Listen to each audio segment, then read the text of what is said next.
I'm Carolyn Prasuti with the VOA Special English Health Report.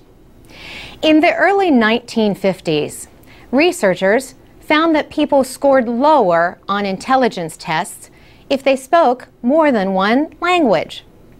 Research in the 1960s found the opposite.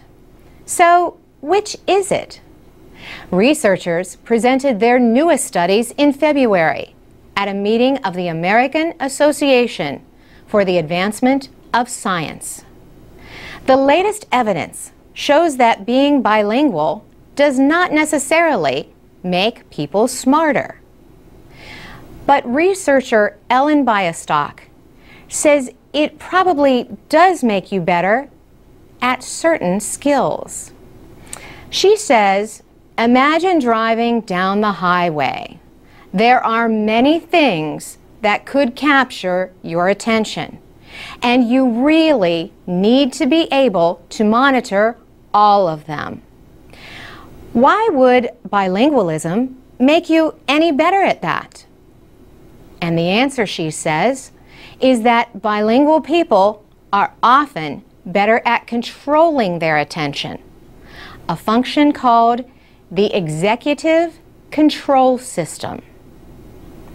She says it is possibly the most important cognitive system we have. It is where all of our decisions about what to attend to, what to ignore, and what to process are made. Ms. Bialystock is a psychology professor at York University in Toronto, Canada. She says the best method to measure the executive control system is called the Stroop test. A person is shown words in different colors. The person has to ignore the word but say the color. The problem is that the words are all names of colors. She explains, so you would have the word blue written in red, but you have to say red. But blue is just lighting up all these circuits in your brain, and you really want to say blue. So you need a mechanism to override that so that you can say red. That's the executive control system. Her work shows that bilingual people continually practice this function. They have to, because both languages are active in their brain at the same time.